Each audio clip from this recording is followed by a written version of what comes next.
വിഷ്ണുവേട്ടൻ പൊയ്ക്കോ. ആ വീട്ടില് വിഷ്ണുവേട്ടനിപ്പോ വേണം. തനിക്ക് എന്നോട് വെറുപ്പൊന്നും തോന്നരുത്. പറഞ്ഞു പറ്റിച്ചൊന്നും തോന്നുകയും ചെയ്യരുത്. ഒന്നിച്ച് താമസിക്കണമെന്നുള്ള ആഗ്രഹം എനിക്കുണ്ട്. പക്ഷെ വിധി നമുക്കെതിരാ.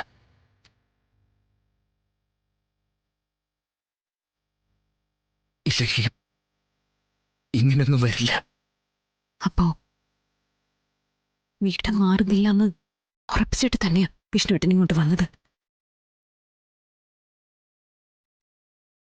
പിന്നെ എനിക്കൊന്നും തോന്നണ്ടെന്ന് കരുതിയാ നമുക്ക് പോവാന്നൊക്കെ പറഞ്ഞത് അല്ലേ?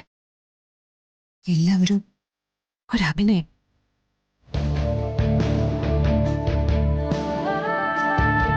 എന്നെ കൊണ്ട് തന്നെ വേണ്ടാന്ന് പറയിപ്പിക്കുന്ന നല്ലൊരു അഭിനയ തന്ത്രം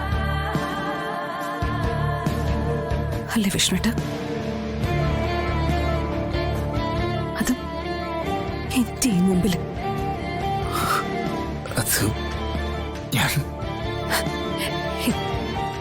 എനിക്കെല്ലാം മനസ്സിലായി. ഇനി കൂടുതലൊന്നും പറയണ്ട. അല്ല, താൻ എന്നെ തെറ്റിദ്ധരിക്കാൻ ഞാൻ ഒഴിഞ്ഞു മാറിയതല്ല. ഞാനായിട്ട് ഒഴിഞ്ഞതാ. അങ്ങനെയാകുമ്പോ വിഷ്ണുവേട്ടനായിട്ട് മാറണ്ടല്ലോ. പൊയ്ക്കോ വിഷ്ണുവേട്ട. ആത്മാർത്ഥമായിട്ട് തന്നെ പറഞ്ഞതാ. എനിക്കൊരു വിഷമവുമില്ല.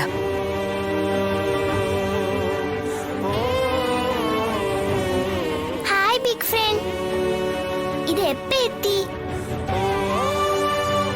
How are you? അമ്മേ, ഇപ്പൊ എന്നെ അച്ഛൻ വിളിച്ചിരുന്നു.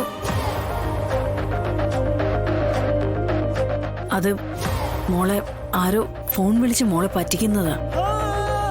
ഏയ്, ഞാൻ എന്റെ അച്ഛനോട് സംസാരിക്കുന്നല്ലേ. ഞാൻ നിർബന്ധിച്ചപ്പോ അച്ഛൻ എനിക്ക് അച്ഛന് ചെറുപ്പകാലത്തെ ഫോട്ടോ അയച്ചു തന്നു.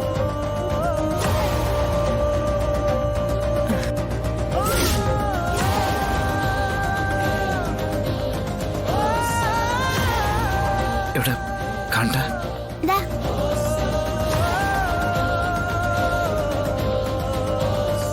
ഫോട്ടോ ആരെങ്കിലും കണ്ടാലോ?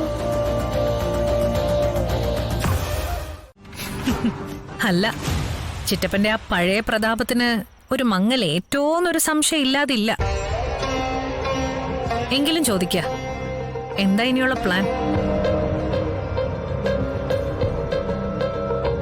തൊപ്പി തലേ കയറണമെങ്കിൽ ഇനിയും കുറച്ച് ഓടണം. സഹായിക്കാന്ന് പറഞ്ഞ ഒരു രാഷ്ട്രീയക്കാരനും അകത്തായപ്പോ തിരിഞ്ഞു പോലും നോക്കില്ല. എല്ലാത്തിനും എന്റെ കിട്ടും. ചിറ്റപ്പൻ ഒരു കാര്യം മനസ്സിലാക്കിക്കോ, അധികാരം ഉണ്ടെങ്കിലേ നമ്മളെ ആരും ഗൗനിക്കൂ. അല്ലെങ്കിൽ ഈ പട്ടിക്ക് സമ. അതിപ്പോ പോലീസുകാരനാണെങ്കി പറയേ വേണ്ട. ചെയ്തിരിക്കുന്ന കൊള്ളരുതായ്മകൾക്കൊക്കെ തൊപ്പി പോയ കണക്ക് പറയേണ്ടി വരും. അതിപ്പോ ഈ ഷൂ പോളിഷ് ചെയ്യുന്ന ആളാണെങ്കിൽ പോലും തൊപ്പിയില്ലെന്നറിഞ്ഞ ഒളിച്ചു നിന്നൊരു കല്ലെങ്കിലും എടുത്തെറിയും. കാരണം എന്തെങ്കിലും ഒരു ദ്രോഹം നമ്മൾ അവനോട് കാണിച്ചിട്ടുണ്ടാവും. നീ ഇപ്പൊ എന്നെ കാണണമെന്ന് പറഞ്ഞതേ ഈ തൊപ്പി പോയ പോലീസുകാരുടെ ജീവചരിത്രം പറഞ്ഞ് കേൾപ്പിക്കാനാണോ? പിന്നെ നീയൊക്കെ എനിക്കെതിരെ കൊട്ടേഷൻ പ്ലാൻ ചെയ്തത് ചുമ്മാ ഉണ്ടല്ലോ. ഞാനേ ഈ മൊബൈലിൽ പകർത്തി വെച്ചിട്ടുണ്ട്. വേറൊന്നുമല്ല, ചെറിയൊരു തട. ഇനിയിപ്പോ ആരെങ്കിലും എന്നെ ഇരുട്ടടി അടിക്കാൻ നോക്കേണ്ട ഉത്തരവാദിത്തം ഉണ്ടല്ലോ. ചന്ദ്രബോസെ, സുസ്മിത, നിങ്ങൾക്ക് രണ്ടുപേർക്കായിരിക്കേ കേട്ടാ. അലറാതെ പഴയ പ്രതാപത്തോടെ തൊപ്പി തല കയറട്ടല്ലേ. എടോ, അതിന്റെ ഇടയിൽ എനിക്ക് കേസും കൂട്ടൊക്കെ വന്ന വലിയ പണിയാടോ. അതിന്റെ ഇടയിൽ കൂടെ അപ്പൊ എന്താ പറഞ്ഞു? ഈ മതയാനെ ഇങ്ങനൊരു പൂട്ടാൻ സഹായിച്ച മഹതിക്ക് പെരുത്ത നന്ദിയുണ്ട് കേട്ടാ.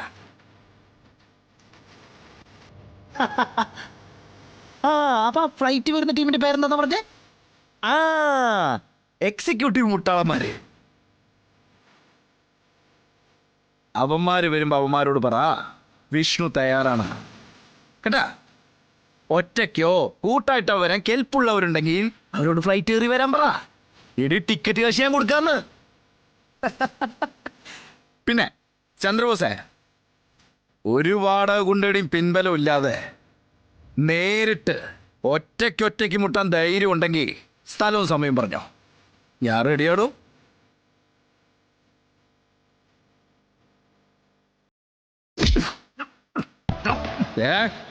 ഇതിനിടയിൽ ചീഞ്ഞ കളികളെ നില കളിക്കാൻ വന്ന അറിയാലോ നിനക്കെന്നെ. അതിനുള്ള മറുപടി ഈ മൊബൈലിലെ വീഡിയോ പറയും.